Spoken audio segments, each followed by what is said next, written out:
내일 아침에 그치겠지만 중부지방은 모레 오전까지 계속될 것으로 보입니다. 모레까지 예상되는 비의 양은 수도권과 강원 영서 서해 5도에 100에서 최고 300mm 이상, 강원 영동과 충청, 경북 내륙에 30에서 100, 그 밖에 남부지방은 5에서 40mm입니다. 내일 아침 기온은 서울이 23도 등 전국이 21도에서 24도로 오늘과 비슷하겠습니다. KBS 제1라디오 저녁 종합뉴스, 지금까지 아나운서 전주리 이상호였습니다.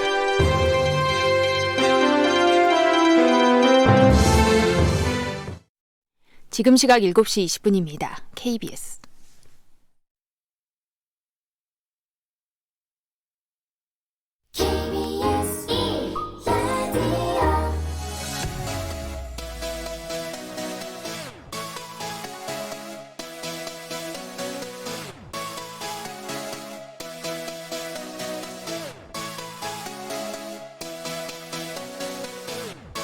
KBS 열린 토론.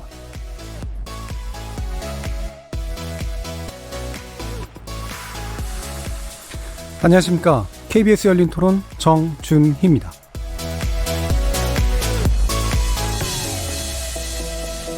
KBS 열린 토론 매주 월요일은 정치의 재구성으로 만납니다. 거의 한 달 동안 몸살을 앓았던 정국, 대통령의 선택은 임명이었습니다. 문재인 대통령은 의욕만으로 임명을 안 하면 나쁜 선례가 된다면서 이 공약인 권력기관 개혁을 위해 조국 장관에게 임명장을 수여했습니다. 이 상황이 어떤 식으로든 가닥이 잡히려면 아직도 시간이 필요할 것 같은데요. 과연 조국 장관이 사법개혁을 제대로 매듭지을 수 있을지, 또 청와대와 정면으로 각을 세웠던 검찰은 정치적인 논란을 걷어내고 제대로 수사를 마무리 지을 수 있을지, 그리고 또 자유한국당 등 야당이 장관해임 건의안, 국정조사, 특검 등으로 보조를 맞추게 될지, 중도층의 마음은 또 어디로 갈지 지켜봐야 할 것들이 매우 많습니다. 조국 법무부 장관 임명 이후의 정치 전망, 정치의 재구성에서 깊이 있게 토론해봅니다. KBS 열린 토론은 여러분들과 함께 만듭니다. 문자로 참여하실 분은 샵 9730으로 의견 남겨주십시오. 단문은 50원, 장문은 100원의 정보 이용료가 붙습니다. KBS 모바일 콩, 트위터 계정 KBS 오픈을 통해서도 무료로 참여하실 수 있습니다. 청취자 여러분이 KBS 열린 토론의 주인공입니다. 날카로운 의견과 뜨거운 참여 기다리겠습니다. KBS 열린 토론 지금부터 출발하겠습니다. 살아있습니다. 토론이 살아있습니다. 살아있는 토론, KBS 열린 토론. 토론은 라디오가 진짜입니다. 진짜 토론, KBS 열린 토론.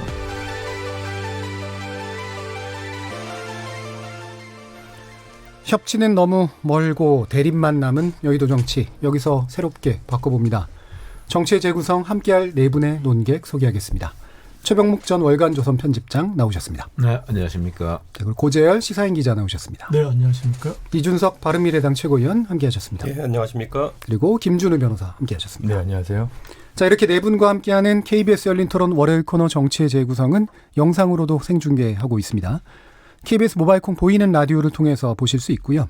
KBS 모바일 어플리케이션인 마이K에 접속하시거나 유튜브에 들어가셔서 KBS 1라디오 또는 KBS 열린 토론을 검색하시면 지금 바로 저희들이 토론하는 모습 영상으로도 보실 수 있습니다. 구독 눌러주시고요. 의견도 많이 남겨주십시오. 팟캐스트로도 나중에 들으실 수 있고요. 매일 새벽 1시에 재방송도 됩니다. 자, 이렇게 함께할 방법까지 안내해드렸고 정치의 재구성 본격적으로 시작해보겠습니다. KBS 열린 토론. 자, 인사말로 말씀드린 것처럼 오늘은 결국 이제 문 대통령의 선택으로 나타난 이제 임명 결정인데요. 아침까지도 아마 서로 다른 예상이나 기대도 하셨을 것 같아요. 근데 일단은 임명으로 결정이 났고, 그 전에 한국당은 이제 밀란까지 경고했던 굉장히 강력한 발언을 했고요. 또 이제 더불어민주당 이해찬 대표는 대통령의 인사권 행사는 새로운 시작이 될 거다라는 그런 사뭇 다른 모습의 발언들이 나왔습니다. 기본적으로 당분간도 전국에 있어서 핵심적인 어떤 논란의 중심이 될 것 같은데요. 이에 대해서 전반적으로 어떻게 보시는지 먼저 간단히 의견 듣고 가겠습니다. 최병묵 기자님. 네. 사실 지금 문 대통령이 이제 조국 장관을 임명함으로써 이 정치권에 이제 플레이어가 여러 명 있잖아요. 네. 대통령도 있고 여당, 야당 있는데 거기에 사실은 지금 검찰이 뛰어든 국면이 됐단 그렇죠. 말이죠. 예. 이제 검찰이 그 조국 장관, 그러니까 자기를 지휘하는 장관에 대한 수사를 어떤 식으로 진행하느냐에 따라서 그것이 곧 정치권의 또 공방으로 갈 것이고, 그다음에 뭐 심하게 얘기하면 나중에 조국 장관의 어떤 거취 문제까지도 연결될 수 있을 가능성이 지금 커졌단 말이죠. 예. 그런 점에서 본다면 이제 사실은 그 문 대통령의 장관 임명으로 이 상황이 정리되는 게 아니고 지금 지난 한 달여간 끌어온 여러 가지 그 공방을 다시 공방의 주 무대를 아마 검찰 쪽으로 옮겨가는 그런 거 아니겠는가. 예. 그래서 지금 뭐 예를 들어서 지금 한두 달 정도 내에 이 문제가 다시 뭐 정리된다든가 하는 일은 예. 저는 별로 없을 거로 보고요. 궁극적으로 보면 이게 이제 검찰 수사와 아니면 뭐 국정조사 뭐 그 후에 뭐 특검 거론까지 해서 길게 보면 내년 총선까지 이어지는 아주 장기 주제가 되지 않을까. 그런 의미에서 본다면 이해찬 대표가 얘기한 새로운 시장이 맞을 수도 있겠다. 이런 생각이 듭니다. 네. 예.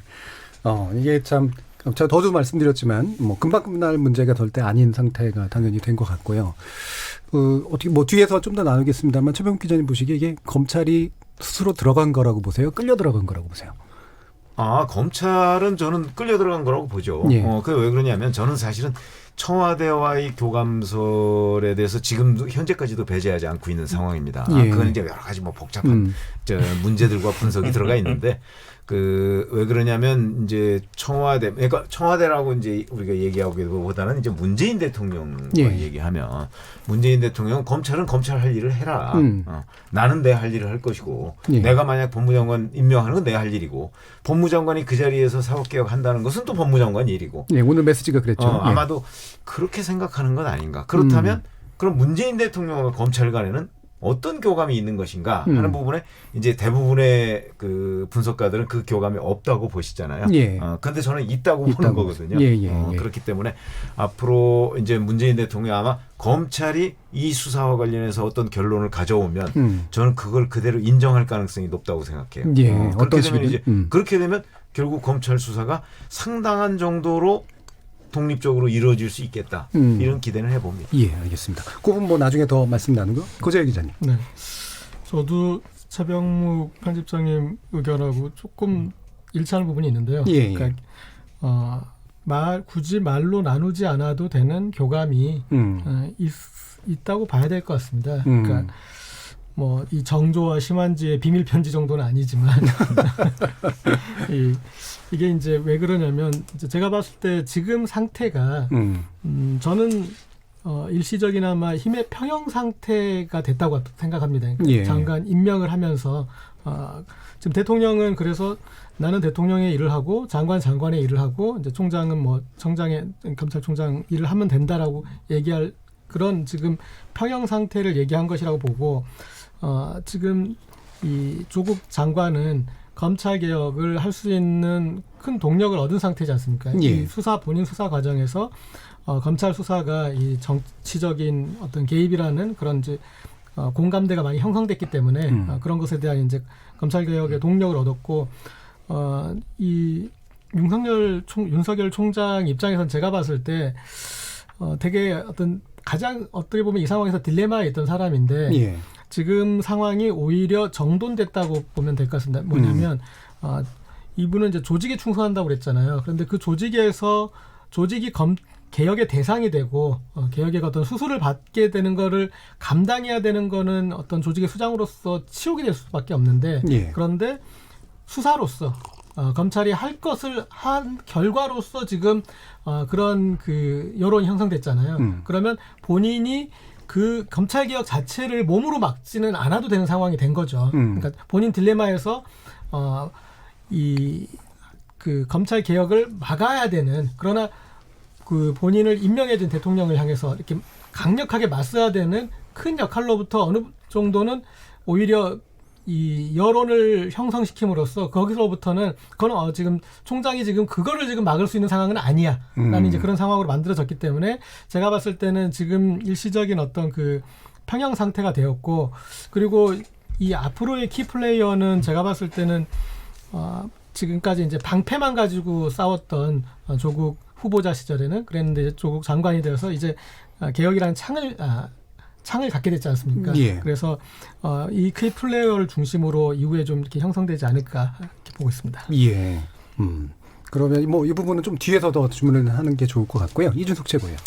저는 정치적으로 이 상황을 이제 좀 분석해 보자면은 사실 결국은 어떤 살을 뺄까의 문제였습니다. 어떤 살을 뺄까? 예, 몸무게가 예를 들어 일정한 부분이 있는데 여기서 뭐 다이어트를 결심한 사람이 예. 사실 부위별로 빼고 싶은 살은 있을 텐데 어쨌든 감량 목표를 몇 킬로로 세워놓습니다. 예. 그런데 이번에 대통령께서 놓였던 딜레마는 뭐냐면은 조국 장관 이제 임명 철회를 했을 경우에는 자신의 가장 이제 핵심 코어 지지층에서 어느 정도 이탈이 우려되는 상황이었습니다. 왜냐하면 생각해 보세요. 최근에 보면은 뭐 고깃집에 가가지고 5명이 앉아가지고 고기를 먹는데 조국 장관 후보자 찬성하는 분들은 이런저런 논리를 들여다내면서 동네 사람들 설득했을 거 아닙니까? 그런데 맥없이 빠져버렸다? 그러면 그들에게 허탈감을 주면서 일시적으로 지지율이 빠질 수 있습니다. 그런데 반대로 지금 만약에 여기서 철회를 하자면 강행을 하게 되면은 지금 같은 상황이 되면은 이제 중도층에서 어쨌든 관망하면서 여기에 대해서 목소리를 내던 사람들이 실망하게 되거든요. 예. 이게 돌아서는 것이고 실제로 뭐 같은 킬로그램 수가 빠져도 실제로 어떤 살이 빠지니 따라서 뱃살이 빠지면 뭐 괜찮은 보기 모양새가 될 수도 있겠지만은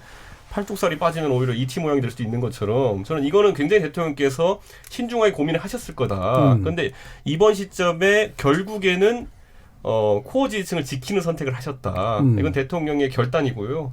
저는 이게 앞으로 총선에 있어가지고 자신감으로 나타난 것이 아닌가라는 생각을 합니다. 저는 예. 그게 뭐냐면은 이번에 결국에는 초기에는 뭐 둘 다 빠졌지만 나중에 어쨌든 코어층이 회복되면서 조국 장관 후보자 임명 찬성 여론이 어느 정도 올라오고 예. 대통령 지지율도 뭐 부정이 더 높아지긴 했지만은 그래도 어느 정도 뭐 컨트롤 가능한 수치 안에서 이제 되고 있다고 판단하기 때문에 우선 여기서는 코어 지지층을 지켜보겠다 이렇게 판단한 것인데.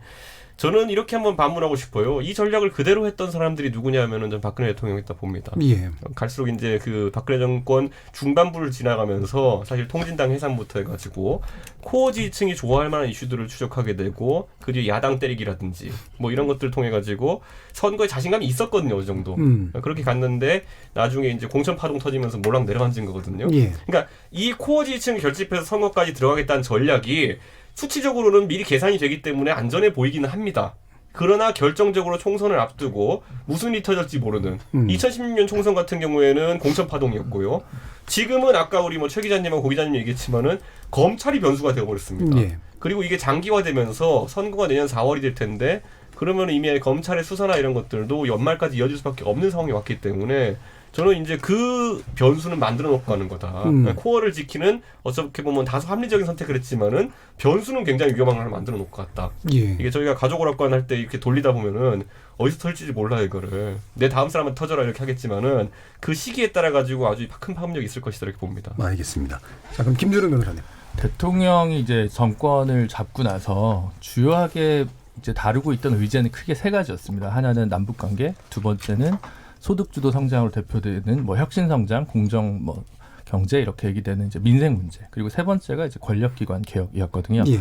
무엇을 희생해 가면서 그러니까 상당히 많은 진력을 쏟아가면서 장관 한 명을 지키기 위해 상당한 힘을 준 건데 이걸 한 이유는 뭐 정치 공학적인 계산이라기보다는 권력기관 개혁, 특히 검찰 개혁에 대해서 자신의 사회적 과제로 그만큼 무게를 두고 있었던 프라이어티를 두고 있었다는 걸 좀 반증한 게 아닌가 싶고요. 그래서 이제 여전히 검찰 개혁이 굉장히 자신의 세 손가락 안에 드는 혹은 5손가락 안에 드는 개혁 의제에 포함되어 있다. 이걸 좀 확인했던 것 같고요. 검찰 개혁이 근데 이제 조국 사태, 뭐 조국 임명 과정에서 이게 이제 어떻게 걸러갈 건가? 수사는 수사대로 하고 장관은 장관대로 일을 하면 되죠. 근데 이제 그 첫 번째 그 터닝 포인트는 이제 검찰에서 조국 장관까지 기소를 할 거냐 말 거냐. 이게 이제 첫 번째 저희가 앞으로 지켜봐야 될 거고요. 예. 두 번째는 오히려 이 무대는 그 다음 무대는 국회로 돌아갈 것 같습니다. 그래서 사개특위에서 12월 말까지 공수처 법안이랑 검경 수사권 조정 법안을 본회의에 부의해서 표결에 붙여야 돼요. 현재 타임테이블대로라고 한다면. 근데 제가 판단하건대 전반적으로 공수처 법안까지는 국회 과반수 통과가 좀 가능할 것 같습니다. 그런데 검경 수사권 조정 같은 경우는 조금 미지수라고 좀 보여지거든요. 왜냐하면 이 그 패스트트랙 법안이 통과되는 과정에서 민주평화당이 오케이 사인을 냈던 게 있었는데 이분들이 상당 부분 이제 탈당을 해서 대한정치연대 이제 따로 구성했기 때문에 이분들이 이제 선택이 어떻게 될 것인지, 또 바른미래당 같은 경우도 원래 이제 오신환 원내대표를 축으로 해서 검경수사권 조정을 나름대로는 또 이제 바꿔보겠다고 하는 세력이었는데, 이 정면에서 앞으로 어떤 선택을 할 건지, 그래서 사실은 선거제도 개혁은 어느 정도 수정이 돼서 통과가 저는 될 거라고 생각을 하고, 공수처도 통과가 될 거라고 생각을 하는데, 검경수사권 조정은 아직 좀 국회 상황상 미지수에 있는 영역이 있어서 그 부분이, 근데 이게 만약 검경수사권 조정 법안이 통과가 안 되면 사실은 조국 수석이 할 수 있는, 법무부 장관으로서 이제 할 수 있는 일들의 큰 틀이 상당히 좀 망가지는 거거든요. 그래서 이제 그 부분을 좀 봐야 되지 않겠냐라고 좀 생각하고 있습니다. 그리고 검찰은 검찰의 할 일을 했는데, 뭐 최병묵 편집장님께서는 이제 뭐 끌려 들어갔다고 했는데, 제가 볼 때는 검찰이 스스로 잔도를 잘랐고 조국의 잔도까지 잘라서 이제 조국은 조국대로, 조국대 윤석열이 아니라 조국은 조국대로, 윤석열은 윤석열대로 자신의 과제를 최대한 수행해야 된다, 이런 상황에 빠졌다고 생각하고요. 검찰도 사실은 지난주부터는 조금 무리수를 전뒀다고 생각합니다. 예. 사문서 위조죄와 관련해서 공소시효를 이유로 피의자 소환 없이 이제 기소를 했는데, 사실 법률가가 보기엔 그건 행사죄 가지고 피의자 소환하고 행사죄로 나중에 기소해도 양형에서 위조 부분까지 충분히 같이 이제 감안될 수 있거든요. 그러니까 예. 그건 나름대로 약간 피 흘리면서 승부수를 던진 그런 장면들이 몇 개가 있어요. 그러니까 임명하지 말라는 사인이었던 거죠. 뭐 예. 어쨌든 나름대로 제가 느끼기엔 좀 그렇게 느꼈습니다. 그래서 검찰이 스스로 정치화된 검찰을 좀 택한 낡은 관행이 부활한 거 아니냐는 우려가 좀 있습니다. 그래서 그 부분은 반드시 끌려간 거라고 보기에는 좀 어렵지 않겠냐라는 거고요. 마지막 효과가 이제 하나 있다면, 오늘 바로 이제 경찰에 있던 그 패스트트랙 관련 수사의 일괄 송치를 주장했는데, 이렇게 된 이상 총장 입장에서는, 윤석열 총장 입장에서는 조국 일가와 관련된 수사도 엄정하게 하고, 자유한국당이 주로 포함된 패스트트랙 관련 수사도 엄정하는 그 태세로 쭉 갈 수밖에 없다. 이게 또 하나의 이제 관전 포인트가 아닐까 싶습니다. 예, 방금 말씀처럼 이제 그 검찰이 자신의 정당성을 입증하기 위해서는 실제로 모든 곳에 다 독립적으로 수사를 한다라는 모습을 보여주는 게 일반적인 예상일 수가 있잖아요. 그렇죠. 예, 충분히 그렇게 갈 거라고 보시면 그러니까 이제 사실 오늘 조국 장관 지명이 철회됐어도 바로 오늘 윤석열 총장은 패스트트랙 소환을 분명히 이제 지시했을 것이다라고 보는 게 사실 일반적인 관측이었다고 할 수 있죠. 예, 호재 기자님. 그런데 지금 연결해서 볼 게 패스트트랙 이 경찰 수사 자료를 이제 수사를 넘기라고 했는데, 그 대목이 저는 그동안 검찰이 이 사건에 대해서 규정을 내리고, 그리고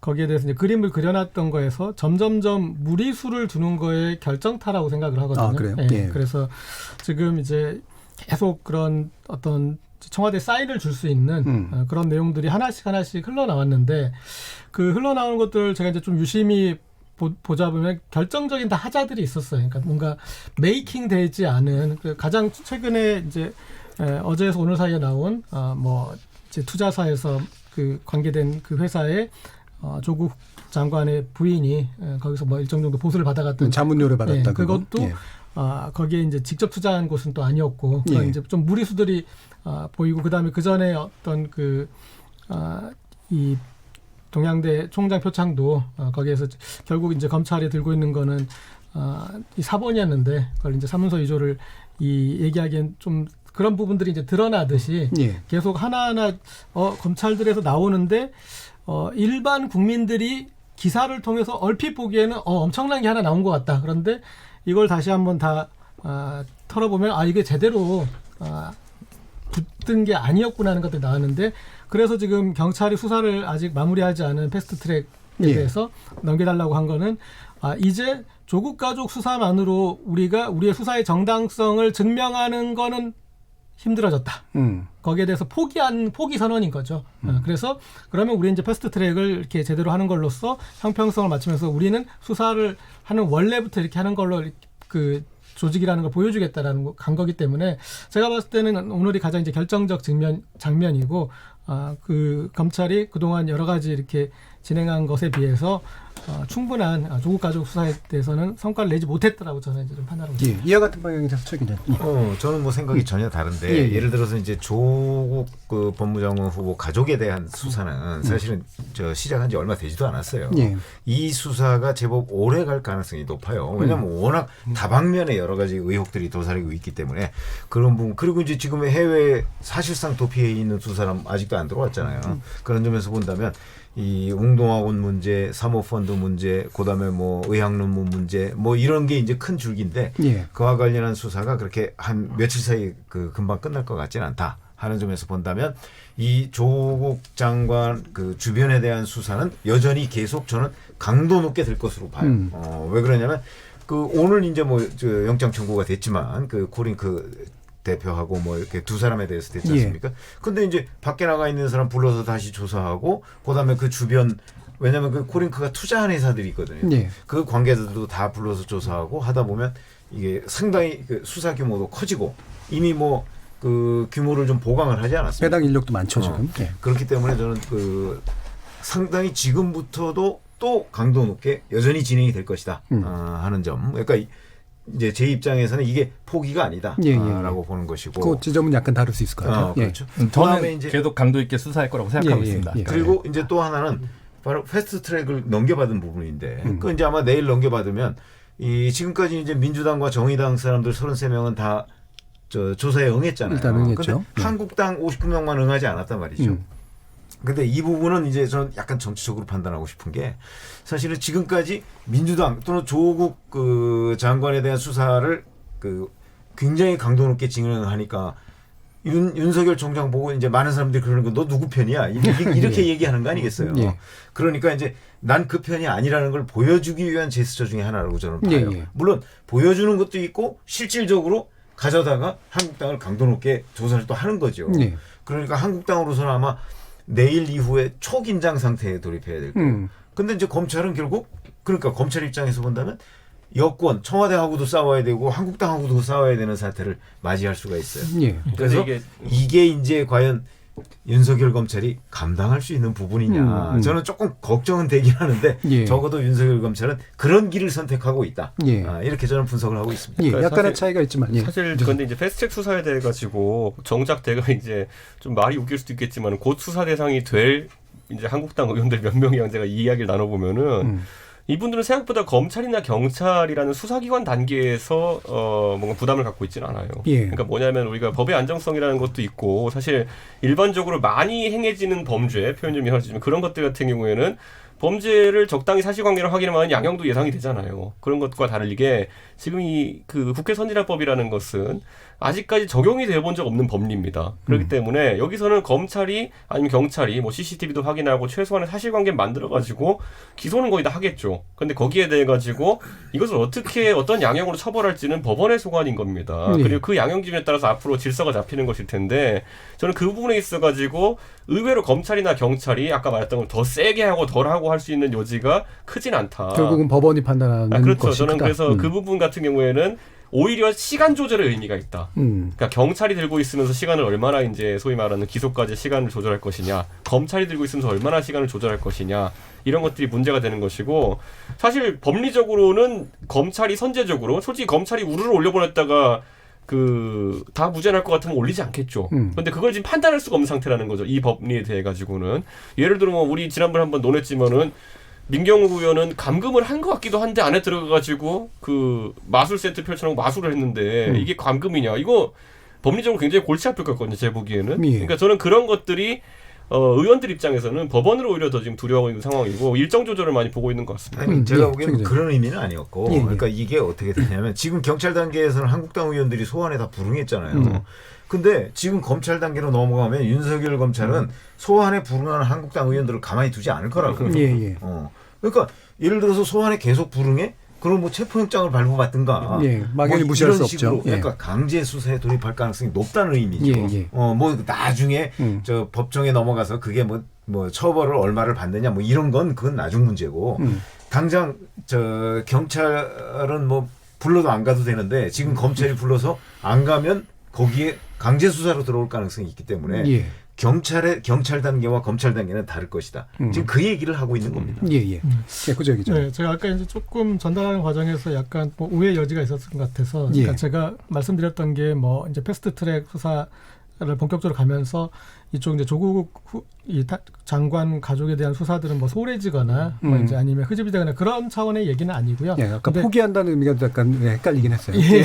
그러니까 제가 포기한다는 부분은 어떤 거냐면, 그러니까 이제 이 수사와 기소가 수미상관을 이루어야 되잖아요. 예. 그래서 이 조국 가족을 수사한 거에선 저는 이제 제 기준으로는 조국 장관에 대한 기소가 들어가지 않는다면 검찰이 어떤 걸 증명하게 되냐면 이게 정치적 개입이라는 걸 증명하는 게 돼요. 왜냐하면 인사청문회에 이렇게 무리하게 수사 개시 시점과 그다음에 이렇게 방대하게 수사 규모를 봤을 때 이것은 후보자 본인에 관계된 것이기 때문에 우리가 이렇게 선제적으로 그리고 이렇게 대대적으로 했습니다라는 걸 기소로 증명을 해야 되는 사안이거든요. 예. 그걸 증명하지 못하고 그런다면 이제 그런 이 검찰이 무리해서 그냥 뭐 가족의 주변부의 그냥 도덕성의 어떤 흠결 정도인데 이런 식으로 무리하게 수사 개시하고 수사 규모를 늘릴 수 있느냐 그런 이제 반발을 받을 수 있는 그런 것에 대해서 그러니까 제가 봤을 때 제가 이제 포기라고 만약 표현했다면 그건 이제 수사의 포기가 아니라 예. 그런 이제 결과를 시뮬레이션 했을 때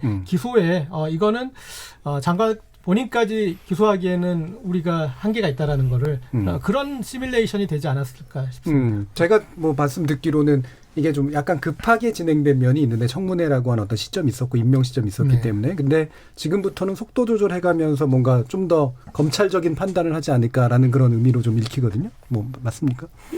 예, 뭐 이제 그 수사의 자체 예. 뭐 속도나 이런 것에 대한 그런 거는 뭐 그런 가정은 없을 것 같고요. 그냥 예. 이제 이 윤석열 체제의 특징상 그냥 이제 저돌적으로 가는데 그런데 저는 이 결과에 있어서 본인 기소까지 이르지 못할 것에 대한 어떤 그런 그 판단이 서지 않았나 싶습니다. 예.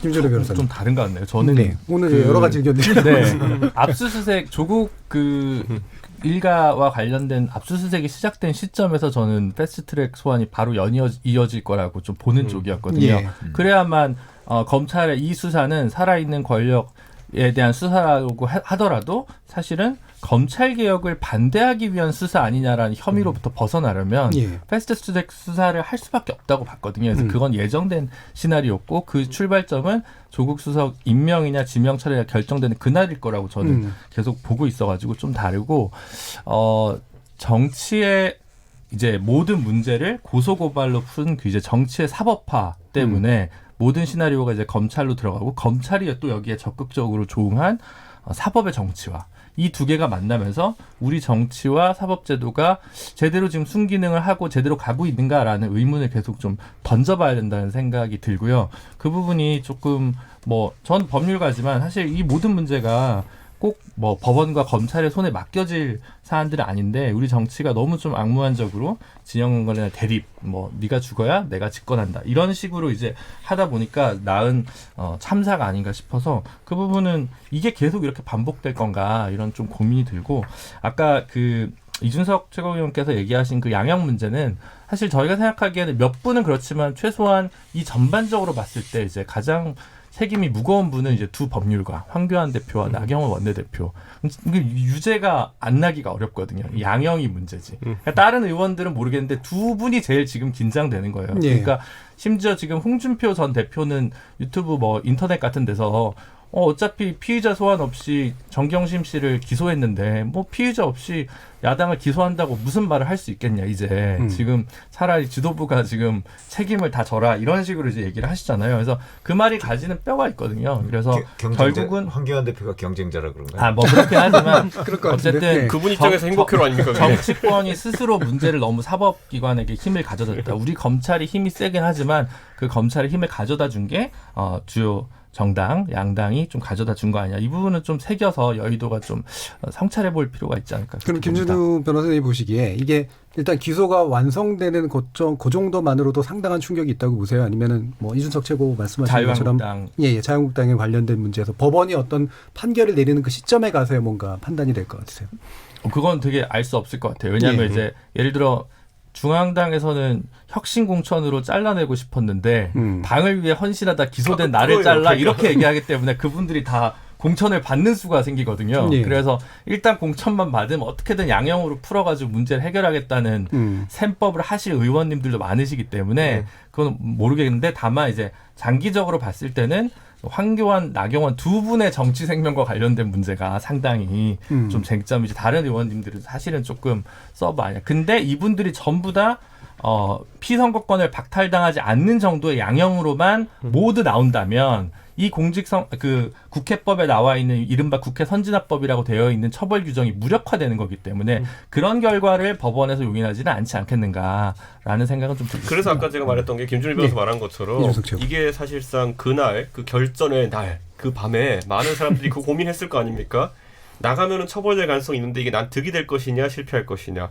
황교안 대표와 나경원 대표 같은 경우에는 내년 총선 앞두고 공천 물갈이라든지 여러 가지 정치적 전략도 구사해야 되는 상황 속에서 거기에 총동원했기 때문에 거기에 따라가 나가가지고 예를 들어 이번에 기소가 된다. 그럼 원래 대부분의 정당은 형사 기소가 되면 공천의 불이익이 굉장히 극심합니다. 그렇죠. 근데 네. 전혀 적용할 수가 없는 상황이 되어버렸어요. 네. 그렇기 때문에 많은 호사관들이 이제 한국당의 인적 쇄신이 한 것이 불가능해졌고 무엇보다도 그것 때문에라도 오히려 의원들은 법원에 대해서도 아까 말했듯이 약간 안일하게 생각하고 있는 경우가 있고 설마 나중에 당선되고 결과가 나와도 의원직 박탈이나 아니면 피선거권 박탈까지 갈 것이냐에 대해 가지고 회의적으로 보기에 이러고 나서고 있는 것이고 그것의 결정 주체는 사실 검찰이 되긴 어렵다. 오히려 예. 법원이 될 가능성이 굉장히 높다 이렇게 봅니다. 예.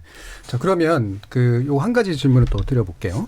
그러니까 이게 보통 국민들이 대충 생각하고 있는 부분이 이쪽이 아닐까 싶은데 이를테면 조국 장관 가족이나 본인에 대한 수사의 어떤 결과물이나 그다음에 이 패스트트랙에서 이제 주요한 어떤 인물들에 대해서 기소 여부의 어떤 판단과 실제 기소 범위라든가 이런 것들을 결정한 결과물을 가지고 또 한 번 논란들이 있을 거 아닙니까?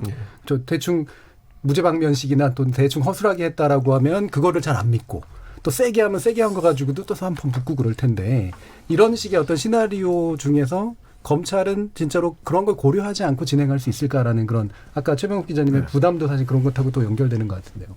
그렇죠. 아니 근데 두 개는 단순 비교하기는 어렵죠. 예. 왜냐하면 국회법 위반 사건과 그렇죠. 지금 조국 법무장관 후보자와 그 가족들에 대한 그 지금 혐의 수사는 차원이 다른 문제거든요. 그러니까 국회법 위반 사건은 아무리 세게 하려고 해도 그건 이제 사실 지금까지 있었던 뭐 과거 사례가 있는 게 아니니까 예. 그렇게 아마 물론 수사 과정에서는 뭐 소환에 불응한다든가 하는 부분에 대해서는 강력하게 대처할 수 있겠지만 실제 그런 법원으로 넘어가서 이게 얼마나 무거운 형을 받을 것인가 하는 부분은 뭐 검찰의 영역도 아니고 예. 저는 뭐 그건 좀 다른 영역이라고 생각하고요. 야당으로서는 예를 들어서 기소가 돼서 재판을 받고 뭐 그러는 와중에 선거를 치를 거 아닙니까? 이거 별로 그렇게 해가 되지 않는다고 생각해요. 예. 본인의 당선이나 이런 예. 거에 이제 그런 거고 조국 장관 후보자와 이제 조국 장관과 그 가족들에 대한 수사는 뭐 제법 하여튼 지금 예상컨대는 강도 높게 진행이 될 것으로 보여요. 그렇게 되면 이 문제는 사실은 이제 검찰이 조국 장관까지 기소할 것이냐 말 것이냐 뭐 그거는 이제 앞으로 수사 결과가 좀 나와야 알지만. 나오면 나오는 대로 할 가능성이 저는 매우 높은 것 아닌가 이런 생각이 들어요. 예. 왜 그러냐면 누군가가 저기에 제동을 걸기가 지금 만만치 않은 분위기잖아요. 문재인 대통령도 검찰은 검찰대로 역할하고 뭐 장관은 장관대로 역할하라고 그랬기 때문에 예. 그리고 윤석열 총장의 스타일도 뭐 약간의 수위 조절은 뭐 있을 수 있겠지만 아마 기본적인 톤은 그대로 가져가려고 할 것이다. 저는 그렇게 생각합니다. 예.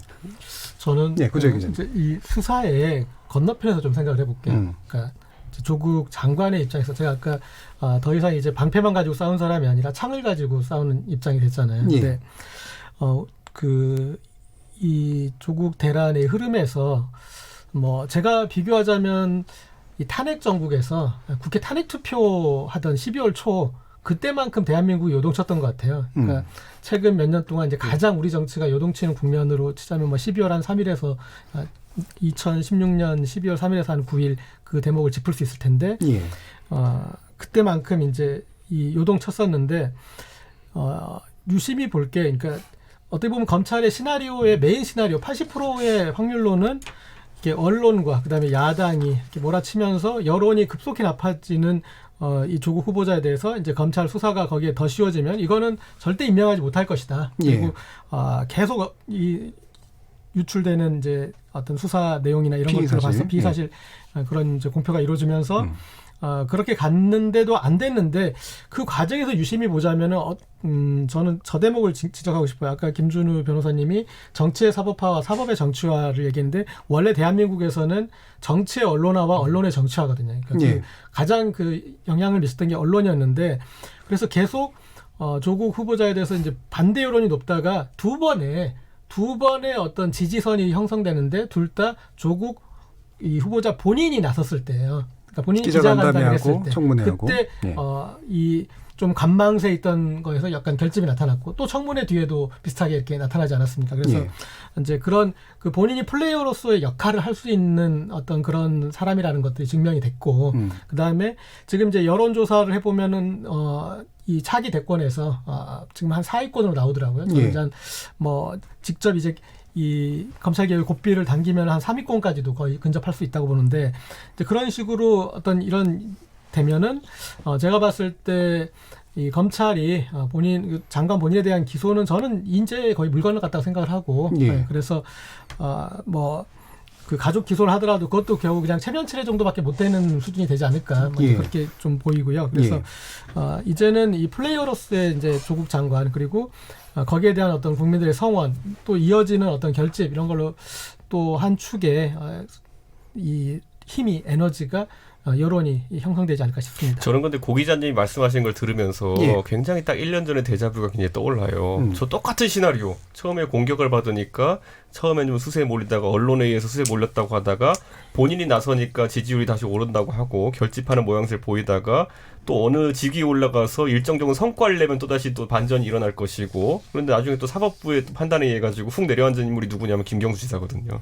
전 이재명 시장 얘기하는 왜 그렇게 생각하죠? 왜냐하면 이재명 지사는 단 한 번도 그 소위 말하는 대통령의 코어 지지층에 전폭적인 지지를 받아본 적이 없어요. 그분은 완전 개인 플레이어고 지금 대통령의 코어 지지층이 1년 전에 굉장히 격렬하게 그러니까 밀어올려고 했던 그 예전에 드루킹 문제가 터졌을 때 적극 옹호하고 김경수 지사가 본인이 주저했죠. 나갈지 말지 주저했는데 나가도록 밀어올리고 나가가지고 당선되니까 이제 김경수는 대선 주자야 이러면서 또한 밀어주다가 사법부 판단 나오니까 이제 좀 내려앉은 그런 느낌이 드는 인물인데 저는 그게 의미하는 게 뭐냐면은 좀 그 이상한 문법 좀 버렸으면 좋겠어요. 지금 굉장히 국민들이 지탄을 받고 있지만은 얼굴이 많이 알려졌으니까 대선 주자 순위에서 올라가고 그러면 나중에 잘 될 거야라는 것. 지금 법리적으로 보면은 모든 게 조국 장관에게 불리해요. 지금 그런 상황 속에서 그런 희망 회로를 불린다는 것 자체가 지지층에게 굉장히 안 좋은 정치를 지금 시키고 있는 거거든요. 예. 고재열 기자가 희망회로를 돌리는 것 같지는 않고요. 예. 그냥 제가 짧게 반론 김경수 지사가 이 방송 혹시라도 들으면 좀 섭섭하실 수 있는데 김경수 지사하고 조국 그 장관하고 상황은 제가 봤을 때 많이 다르다고 생각합니다. 그러니까 정치적 위상이나 어떤 그런 그 무게감이나 거기에서 너무나 이 힘 차이 누가 더 위라고 판단하십니까? 예, 그 얘기는 나중에 천기를 두소라. 제가 한번 들어보고 나중에 방송에 그게 의혹의 핵심입니다. 지금 친노세력이 조국을 밀고 있다. 제가 보기에는 이제 조국 장관에 대한 어떤 그 특정 지지층의 기대 뭐 그런 것도 좀 있을 수 있다고 봐요. 그리고 이제 그런 것이 뭐 결집했다가 또는 뭐 조금 뭐 의혹 제기하면 또 주저앉았다가 뭐 할 수는 있는데. 그럼 지금 이 국면에서 이제 조국 장관과 윤석열 검찰총장이 마치 힘겨루게 하는 듯한 양상을 보이고 있잖아요. 예. 그리고 이런 것들이 굉장히 수사가 계속 진척되면서 더 아마 긴장이 좀 강화될 거예요.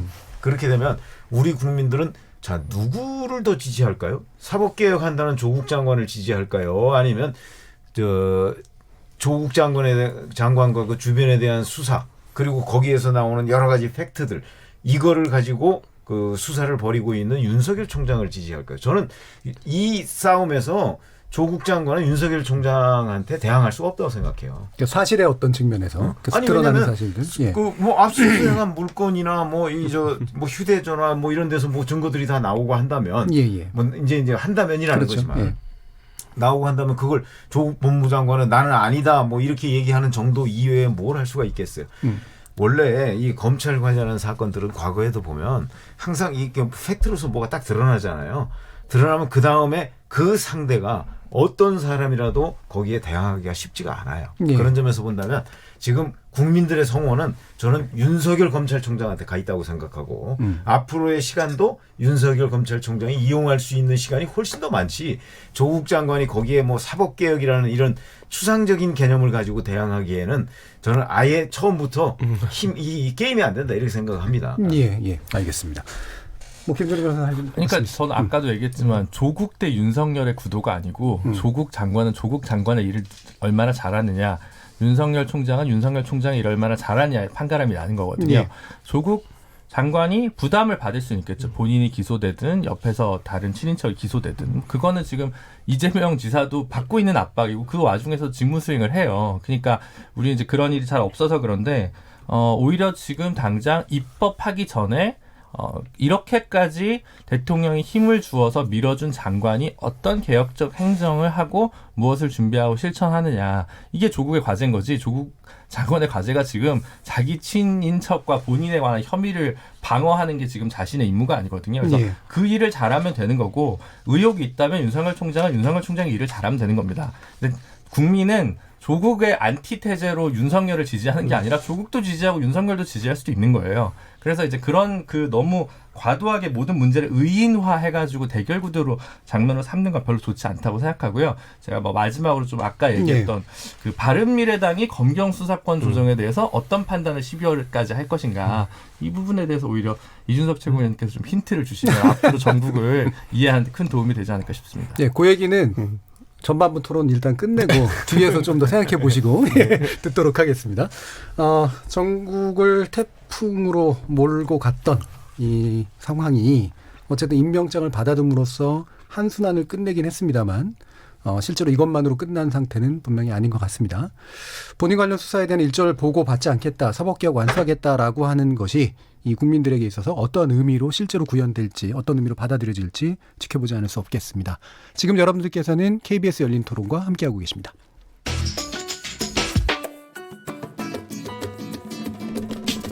묻는다, 듣는다, 통한다. KBS 열린 토론. 듣고 계신 청취자 여러분 감사드립니다. 들으면서 답답한 부분은 없으신가요? 궁금한 점은요? 그렇다면 함께 토론에 참여하시죠.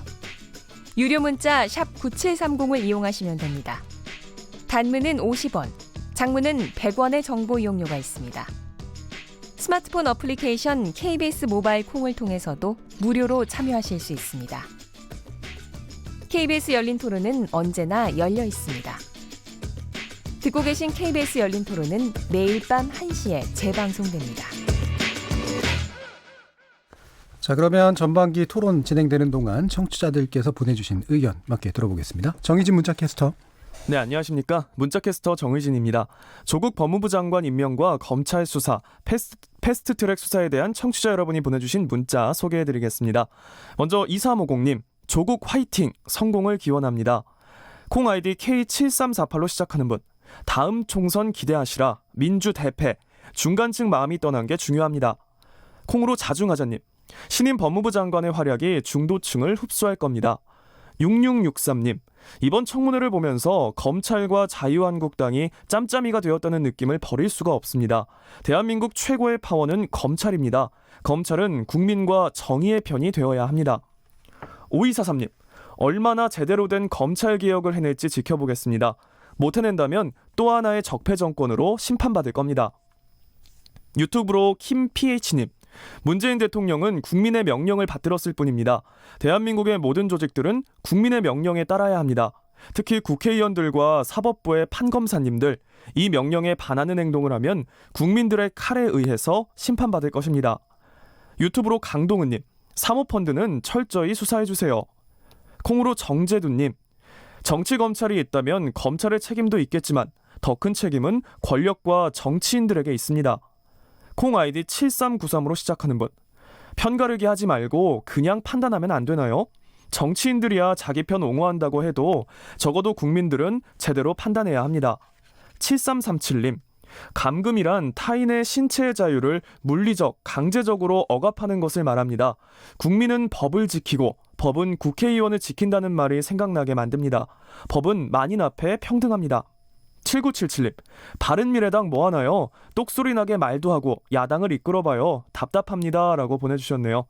KBS 열린토론, 지금 방송을 듣고 계신 여러분이 시민논객입니다. 계속해서 청취자 여러분들의 날카로운 시선과 의견 보내주세요.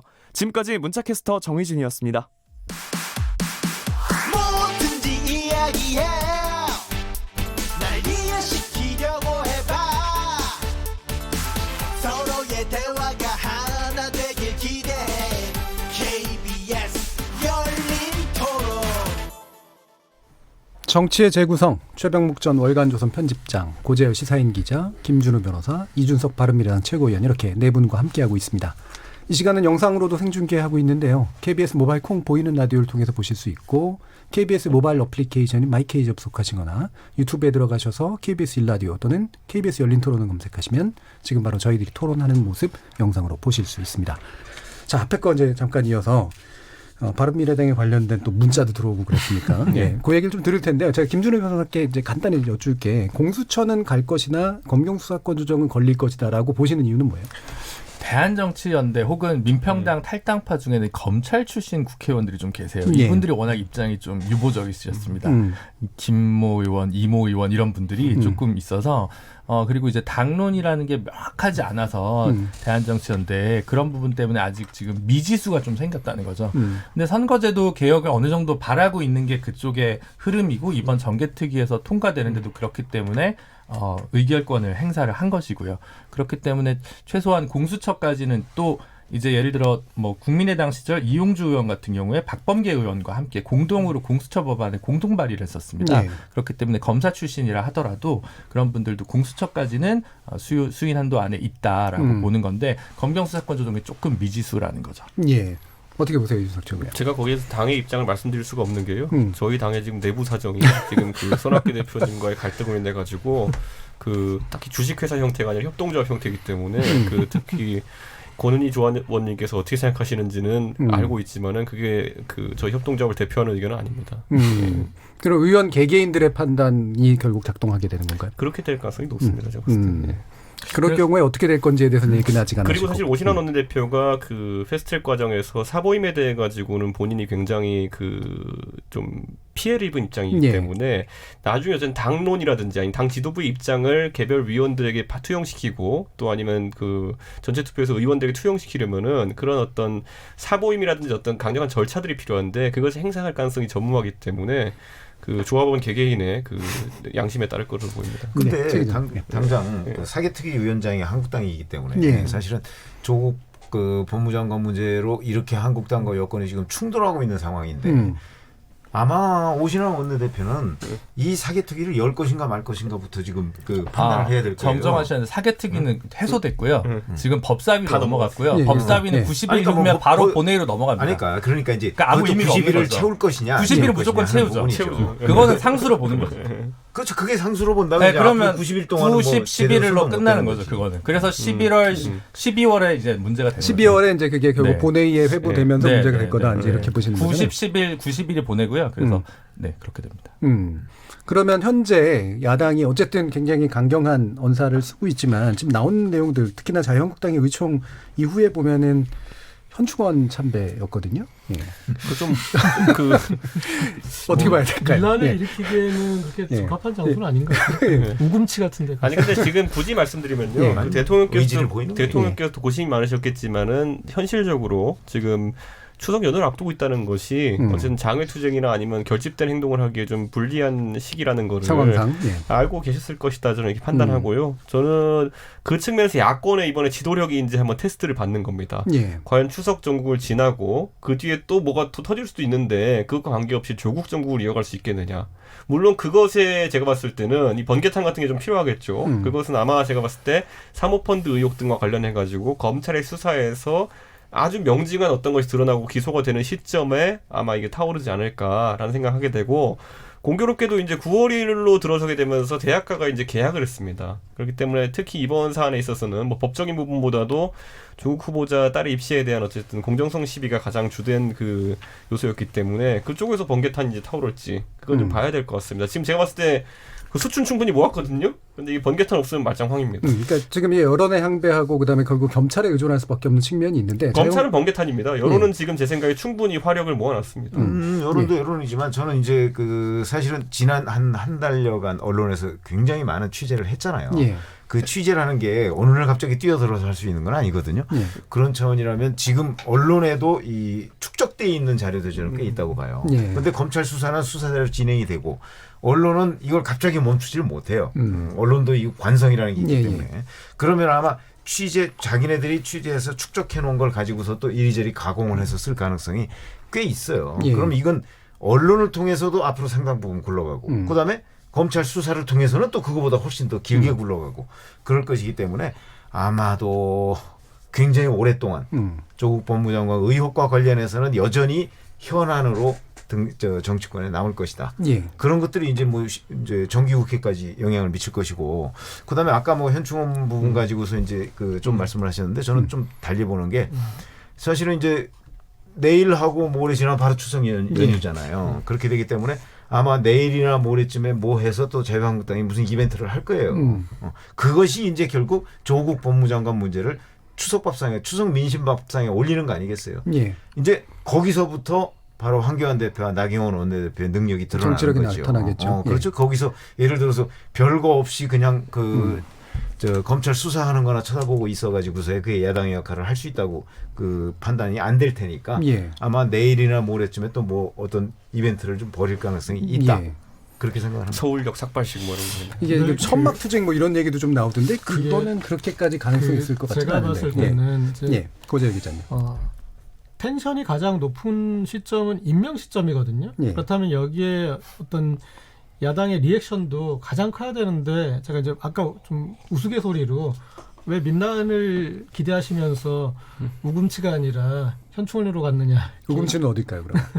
그런데 지금 제가 봤을 때는 그러니까 이 자유한국당이 조국 대란을 거쳐오면서 훨씬 더 정치적 실익을 얻을 수 있었는데 그동안 여러 번 그런 것들을 얻어내지 못했던 부분이 있거든요. 그리고 지금 이제 남아있는 이 보수 대통합이나 이런 과제도 제가 봤을 때 좀 이렇게 난망해 보이고 그래서 그런 분명 국민들이 문재인 정부가 이 본인들이 주장했던 공정 이슈나 이런 것들을 만족하지 않는데 그리고 여러 가지 의혹이 있는데 이렇게 무리수를 든 것에 대해서 나는 그렇게 좀 마땅치 않아라고 하는 그 마음을 잘 묶어서 야당으로 끌어당기는 것을 실제적으로 지금 거의 못하지 않았습니까? 그동안에 오는 여론조사 당 지지율 추이나 이런 걸로 봤을 때는 그래서 제가 봤을 때는 이 현재 시점에서 야당이 조심해야 될 게 하나 있습니다. 뭐냐면 임명까지 했잖아요. 임명하면은 입장이 좀 달라진 거거든요. 우리가 선거도 선거운동하고 선거 결과가 나온 다음에 완전 달라지듯이 제가 말씀드린 이제 키 포인트는 뭐냐면 이슈의 피로도 있단 말이에요. 이슈에 대한 피로도. 그렇죠.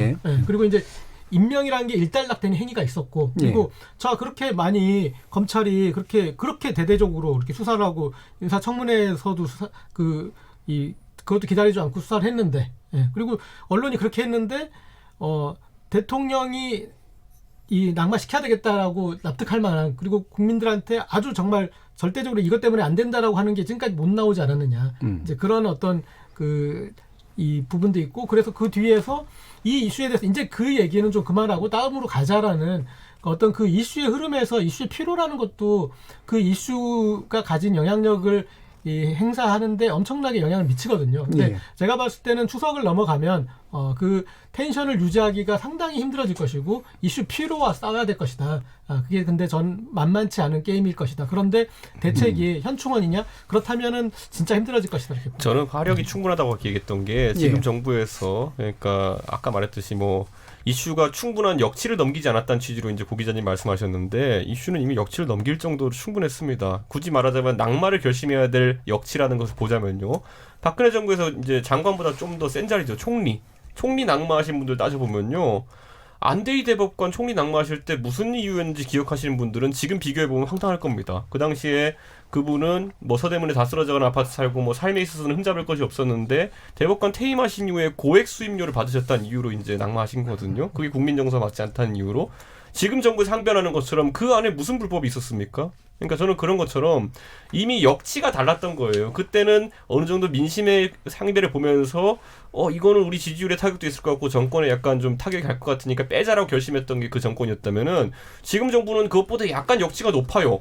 불법이 어디 있느냐? 본인의 불법이 어디 있느냐? 이거로 가고 있는 거거든요. 저는 그런 측면에서 지금 굉장히 위험한 도박을 하고 있는 거다. 인화성 물질을 많이 쌓아놓고 있고 스파크가 안 터진 것뿐이지 이미 국민들이 봤을 땐 뭐 저렇게 역치가 높아 이런 상황입니다.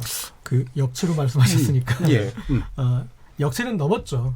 역치는 넘어섰고요. 근데 아까 결정적인 게 없다면서요? 아니, 자 역치는 아까 말한 그 안대희 대법관이 총리로 안 될 정도의 그 정도로 기준으로 봐도 이미 넘었잖아요. 여기서도 역치를 넘었는데 뭐냐면 그럼에도 이거를 버틸 수 있는 정권의 어떤 힘이 있었다는 것이고, 그러니까 정권의 어떤 그 정도의 뭐 그걸 여론의 결집이든 이런 것을 믿는 이제 힘이 있었던 것이고, 또 하나는 그 이제 이미 역치 넘었는데 역치를 넘어섰을 때 이게 계속 자극이 되려면 우리가 이제 실무율도 배우잖아요. 그러니까 우리가 느낄 수 있을 만큼 더 센 게 나와야 돼요. 그런데 저는 이 임명 전까지 쓸 수 있는 최대한의 카드는 나름 쓴 거고, 그래서 임명 뒤에 쓸 수 있는 카드는 뭐 이전에 나왔던 것에 대한 일정 정도의 확인이나 이런 건데, 그래서 실무율을 넘기지 못해서 저는 이 이슈는 어떤 피로에 이미 버린 몸이라 이 정도 갖고 힘들다. 조금 다른데 이제 조국 수석이 인기가 좋고 조국 수석이 맷집이 좋아서 버틴 게 아니라 대통령이 힘을 실어줘서 버틴 거거든요. 안대희 전 대법관은 대통령이 힘을 실어주지 않아서 못 버틴 거고, 심지어 총선 나가셔서 또 낙선하셨어요. 국민의 선택조차 받지 못해서 더 불운하신 건데, 그래서 대통령이 자신이 가지고 있는 정치적 자산을 하나 쓴 거죠. 카드를 하나 쓴 거예요. 그러면 그 지지층이 결국 40% 밑으로 안 내려가고 임명 동의를 결과적으로 40% 이상에서 지켜준 거는 어쨌든 조국이 아니라 문재인 정부의 검찰 개혁을 지지하겠다. 우린 그게 필요하겠다. 그를 위해 결집하겠다. 다소간의 한도와 우리가 평소에 생각했던 역치를 넘어섰다 하더라도 그걸 지켜주겠다라고 한 거거든요. 그래서 사실은 앞으로의 이 다음 스테이지에서는 조국 수석이 사실은 기소가 되고 유죄가 나도 그건 전 별로 문제가 될 거라고 생각하지 않거든요. 대통령은 아직 레임덕이 안 왔다는 걸 이번 임명으로 보여준 거라고 오히려 생각하고, 그래서 제가 계속 관심 있는 건 사람이 아니라 가치이기 때문에 12월에 1월에 사개특위 정개특위가 통과될 거냐 말 거냐, 그리고 그 통과된 여부를 가지고 어떻게 다음 총선을 가져갈 거냐로 얘기를 하겠죠. 우리가 이렇게까지 개혁을 하려고 했는데 의석이 부족했습니다라고 호소할 수도 있고, 아니면 검찰 개혁을 1단계로 했으니 21대 총선에서는 법원 개혁으로 이제 사법농단을 정리하고 법원 개혁으로 달려가겠습니다. 이렇게 의제를 던질 수가 있는 거죠. 그런 맥락에서 봐야 돼서 조국이라는 임명을 놓고 있던 게임은 저는 한 단계 끝났다고 생각하고, 이 와중에서 정말 죄송한 얘기지만 조국 장관께서 정치인으로 소생하는지 여부는 사실 저의 관심사는 아니고, 조국 수석이 검찰 수사로 낙마할 수 있다고 생각하는데 그게 주는 타격은 생각만큼 그렇게 높지 않을 것 같다라고 저는 오히려 생각합니다. 이거는 의견이 다를 수는 있습니다만 핵심 포인트는 12월에 국회다. 근데 김준호 변호사 한 가지 물어보고 싶은 게, 돈 빌려줘가지고 보증서 주면요, 나중에 그분이 망하면 보증서 준 분도 타격을 입잖아요. 요즘 이제 심각한 연대 보증은 청년참을 금지하고 있습니다. 저는 이제 김준호 변호사는 이제 법률적인 측면을 얘기하셨고, 저는 이제 저 법률적인 측면과는 별개로 정치적인 측면을 얘기한다면, 그리고 언론계에서 보는 거는, 예를 들어서 이제 언론에서 기사를 쭉 써서 의혹을 썼잖아요. 그런데 이게 만약에 검찰로 넘어가잖아요. 그럼 검찰에서 다시 한번 순환합니다. 순환. 그게 무슨 얘기냐면, 그 의혹들을 하나하나씩 검찰에서 뭐 압수수색을 통하든 소환 조사를 하든 확인을 하거든요. 그러면 기사가 의혹 기사 쓸 때 하고 검찰에서 그 의혹을 확인했을 때 쓰는 기사하고는 차원이 달라요. 그러니까 그걸 이제 기사의 경중이라고 우리가 흔히 얘기하는데, 차원이 달라요. 이게 훨씬 이른바 충격이 커요.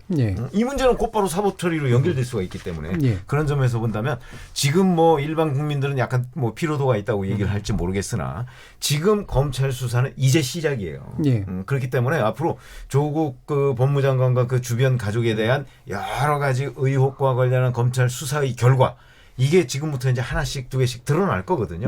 그렇게 되면 조국 법무부 장관 문제는 그 의혹과 관련한 여러 가지 문제들은 다시 한 바퀴를 돌아야 돼요. 예. 굉장한 시간이 많이 걸리고 그동안에 조국 법무부 장관은 사법개혁? 저는 뭐 그 동력 자체를 잃을 거라고 봅니다. 예. 이 어떤 물론 이건 또 가정법에 네. 의해서 만들어진 그런 해석들이긴 합니다만 그 해석의 결은 좀 확실히 좀 다른 것 같고요. 이게 어느 정도의 파괴력을 가질 수 있을 것이냐 아니냐의 문제에 대해서는. 그럼 제가 한 가지만 더 이제 요 일단 더 다시 한번 더 여쭙고 싶은 게 현재 야권이 할 수 있는 일종의 공조 카드랄까 또는 이제 대책이랄까 이렇게 의존하는 게 아닌 어떤 게 있을까요? 저는 이제 특검과 국정조사가 보통 이런 상황에서 나오는 것이고 예. 박근혜 대통령 탄핵 국면에서 많은 분들이 국정조사의 위력을 아마 봤을 겁니다. 그 당시에 사실 증인들이 출석하고 미증에 대한 부담을 가지고 증인들이 이제 좀 사실을 이야기하기 시작하면서 어느 정도 이제 틀이 바뀌었다 이렇게 보는데 저는 지금 상황에서도 조국 후보자는 사실 청문회를 앞두고 증인 상당수가 불출석했고 그리고 아직까지도 새로운 사실관계들이 나오고 있는 상황이므로 어느 정도 이제 언론의 화력이라고 할까요? 그런 부분이 감쇄되는 시점에는 당연히 국민들이 그럼 정치적으로 이 부분에 대해서 증인들 진술이라는 걸 청취하고 싶어 할 것이다. 그럼 국정조사에 대한 동력이 생길 거고요.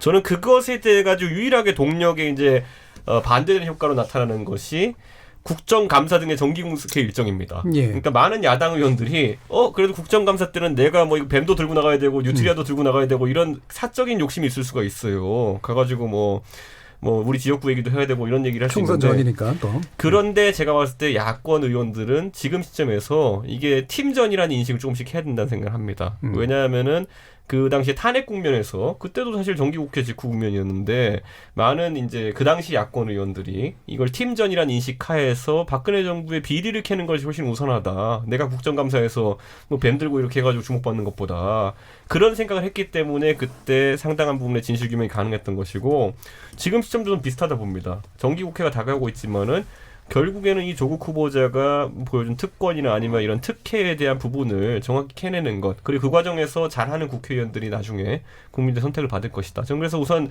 저희 당 오신환 원내대표가 이 부분에 대해서는 국정조사를 추진하겠다라고 선언했고 자유한국당도 제 생각엔 뭐 또 이상한 또 장외투쟁 할 바에야 그것부터 우선 힘을 실어주는 것을 원내 전략으로 삼고 그 뒤에 뭐 창의적인 장외투쟁 전략을 하시기를 제가 좀 기대하겠습니다. 예, 국정조사가 뭔가 일단 만들기도 좀 더 수월하고 예. 그다음에 판이 어쨌든 결과적으로 뭔가 많은 걸 해줄 수 있다. 저는 수월하진 않겠지만 국민들의 어쨌든 그런 뭐 해소 욕구라고 할까요? 욕구 해소에는 더 그게 더 적절하지 않을까. 특검은 제가 봤을 때 지금 제시하기 어려운 것이 특검이란 건 사실 검찰이 중립성에 있어서 문제가 있거나 아니면은 지금 수사가 미진하다는 그런 국민적 동감대가 있어야 되는데 그렇죠. 지금 뭐 윤석열 총장 체제하에서 과잉 수사를 우려하는 분이 있어도 뭐 과소 수사를 의심하는 분은 없거든요. 이 사안에 대해서. 그래서 저는 그 부분과 국정조사를 먼저 추진하자고 하지 않을까 싶습니다. 네, 특검이나 예를 들면 장관 해임 건의안이라든가 이런 건 매기는 나왔지만 사실 실현 가능성은 사실 해임 건의안은 당연히 부결될 테니까요. 지금 아마 그거는 오히려 요식행위성을 비춰질 가능성이 있습니다. 그래서 국정조사가 아마 야권이 쓸 수 있는 것 중에는 가장 유효한 카드일 것이다. 어떻게 보세요? 좀 계속 들으면서 우리 이준석 최고위원이나 최병국 편집장님 되게 미련이 많으시구나라는 생각이 드는데 그러니까 국정조사가 들어가려면 제 생각엔 최소한의 우리가 그 조건은 민정수석이라는 어떤 지위가 이용된 그런 부분 정도는 나와야지 설득력을 사모펀드요. 그게 그거잖아요. 네, 그게 이제 나갈 수가 있고 그런 부분의 연결은 있을 수 있겠죠. 저는 이제 그 사모펀드에서 거기에서 민정수석으로서 본인이 역할한 부분이 나와야지 되는 뭐 그런 부분이 있고 그다음에 이 지금까지 이 임명 전까지 검찰에서 이제 흘러나온 것들이 제가 봤을 때 아까 최병국 편집장님 말씀드린 그 사안도 맞는데 그러니까 언론에서 의혹으로 제기될 때하고 검찰에서 이제 수사 내용들이 확인될 때하고 분명히 다른데 근데 의혹이 제기될 때 그것들의 처음에 출처가 어디였나? 그럼 보면 검찰에서 나온 것들로 볼 수 있는 것들이 많은데 어떻게 보면 우리가 어떤 식자재에서 가장 그 고가의 전복이나 소고기나 그런 것들을 다 흘려보내줬는데 그게 지금 통하지 않은 거거든요. 그래서 그 뒤에 저는 이 이슈에 대해서 계속 이런 텐션과 이렇게 좀 고조되는 것보다는 저는 이 이슈는 약간 이제 추석이 지나면 급속도로 어떤 그 피로 국면도 이 부분은 그래서 추석 지나서 또 한번 짚어보는 게 좋을 것 같습니다. 마지막으로 한 번이 아니고 한 5번 정도 아마 더 짚어봐야 이 문제가 끝날 겁니다. 조국 법무부 장관 취임 과정에서 우리 사회에 가장 크게 던진 질문은 이 그 사회 구조의 상층부에서 누리던 공기가 아래에서 느끼는 공기가 달랐다라는 질문이지. 그래서 야당이건 여당이건 지금 남는 건 조국 이 친인척의 문제 이거는 그냥 검찰 수사에 지금 맡기면 되는 거고요. 이 캐슬 구조를 어떻게 바꿀 건지에 대한 답을 내놓는 정치가 필요한 거거든요.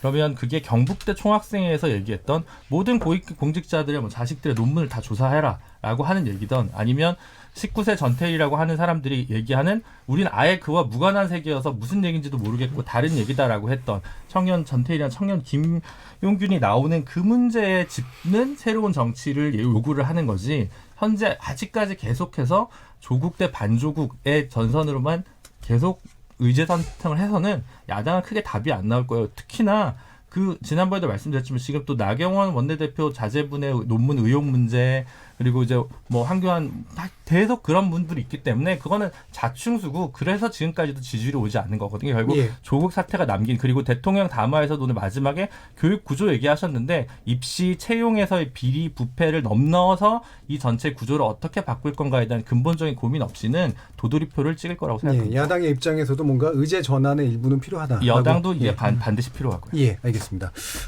그러면 오랜만에 마무리 발언 한마디씩 한번 들어볼게요. 예, 이게 또 얼마나 또 추석 이후에 새로운 판과 함께 뭐 좀 만날 수 있을지 뭐 1분 이내로 좀 하셔야 될 것 같긴 합니다. 예, 최병훈 기자님. 아니 사실 뭐 좀 지금까지 우리가 얘기한 것처럼 이 문제가 그렇게 저는 쉽게 끝날 거라고 보지 않아요. 그걸 뭐 자꾸 미련이라고 표현하시는데 미련이 아니고 저희가 이제 뭐 정치 후기자도 하고 여러 가지 기자를 한 경험으로 볼 때 그 지금 사모펀드 부분도 그렇고 뭐 웅동학원이나 이런 것들이 다 그 중에 범법 부분이 들어가 있어요. 그런데 이제 그거와 이제 조국 장관과의 연결고리가 지금 이제 현재 뚜렷하게 아직까지 드러나지 않은 거죠. 그런데 드러날 가능성이 좀 매우 높다고 생각하기 때문에 이 문제와 관련해서 앞으로도 지금 뭐 추석 여부와 관계없이 이 수사가 적어도 2달 정도는 갈 거거든요. 그리고 길게 가면 그보다 훨씬 더 갈 거고요. 그렇기 때문에 그냥 중간에서 사그라들 문제는 아니다 하는 관점에서 저는 바라보고 그렇기 때문에 지금 이제 그거와 그래서 이 검찰과 뭐 여권 또는 야권과의 충돌 국면 이것도 굉장히 오래가서 앞으로 아마 시청자 입장에서 보신다면 굉장히 혼란스러운 상황이 몇 개월간 지속될 가능성이 있다. 지금 그렇게 보는 거죠. 그게 좀 걱정스럽습니다. 예. 자, 그럼 보재 기자님. 네. 뭐 이 사안이 정리될 때 수사로서 내용들이 정돈되면서 정리되는 걸 또 이제 크게 보시는 축도 있을 것이고, 근데 저는 좀 김준우 변호사 좀 비슷한 의견인데 이 조국 대란에 드러난 이제 대한민국 구조의 문제, 그 부분이 지금 이제 우리가 어떤 식으로 얼버무릴 것인지 아니면 제대로 짚고 갈 것인지 그 부분이 중요하다 보고 대통령이 이제 임명과 동시에 이렇게 이번에 언급했던 뭐 대학 입시의 문제나 이렇게 그런 문제들도 그런 구조의 문제로 접근하자라고 그렇게 화두를 던진 것으로 보고, 그리고 거기에 어떤 구체적인 실천들이 그리고 이번 사태 이제 우리 사회 지도층들이 뭐 큰 예방 주사를 좀 맞으셨다 생각하고 여기에 어떤 그런 구조 개혁에 같이 좀 노력을 해주셨으면 하는 그런 바람입니다. 알겠습니다. 이준석 최고요. 제가 이제 정치하면 선거를 바라보면요, 제가 처음에 정치권에 들어오게 된 게 박근혜 대통령 대선을 두고 때였으니까 그때는 기억났던 게 많은 구호가 화합을 가치로 두고 있었습니다. 화합. 왜냐하면 대선이라는 것은 나이가 드신 분이든 젊은 사람이든 아니면은 충청도에 사는 분이든 경상도에 사는 분이든 다 표의 등가성이 있어요. 그러니까 그 모든 분들을 바라보고 정치하는 게 대선 때의 문화입니다. 근데 그 이후에 박근혜 정부에서 계속 지선과 지방선을 그 총선을 거치면서 굉장히 분열적인 발언들이 많이 나왔던 게 제가 사실 굉장히 마음 아팠던, 젊은 사람이 봤던 그 정치의 모습이었거든요. 근데 저는 문재인 대통령께서도 최근에 기로에서 예를 들어 뭐 일본과의 관계 문제일 수도 있어 그렇고, 그리고 최근에 뭐 이 조국 후보자 관련해서도 그렇고, 저는 본인이 클라이언트로 삼고 싶은 지지층과 그리고 그렇게 하고 싶지 않은 지지층을 너무 다르게 보시는 것이 아닌가 이런 생각이 들어서, 저는 큰 틀에서 이게 너무 6개월여 뒤로 다가온 총선을 의식한 여권 전체 행보가 아니었으면 좋겠다. 그런 생각을 하면서 조금 더 통합적인 행보, 그리고 더 많은 사람의 목소리를 듣는 행보를 보여줬으면 하는 생각을 하게 됩니다. 알겠습니다. 김준우 변호사님 다시 한번 마무리. 조국 장관은 굉장히 많은 정치적 부채감을 안고 장관에 취임했는데 임기가 짧을 수도 있습니다. 그 안에 우리 사회가 법의 엄정한 집행이 부족했던 게 아니라 저는 오히려 인권 친화적 법무행정이 부족했다고 생각하거든요. 진보적 인권 법학자로서의 면모를 좀 보여줘서 이토록 많은 사람들이 시달리게 한 것에 대한 좀 최소한의 도리를 잘 했으면 좋겠다, 이런 바람입니다. 예. 자, KBS 열린 토론 월요일 코너 정치의 재구성은 이 정도로 마무리하겠습니다. 오늘 토론 함께해 주신 최병목 전 월간조선 편집장, 고재열 시사인 기자, 이준석 바른미래당 최고위원, 김준우 변호사 네 분 모두 수고하셨습니다. 감사합니다. 감사합니다. 참여해 주신 시민논객 청취자 여러분들께 모두 감사드리고요. 청취자들의 적극적인 참여로 만드는 KBS 열린 토론을 통해 우리 사회 합의의 길을 찾아가 보도록 하겠습니다. 저는 내일 저녁 7시 20분에 다시 찾아뵙겠습니다. 지금까지 KBS 열린 토론 정준이었습니다.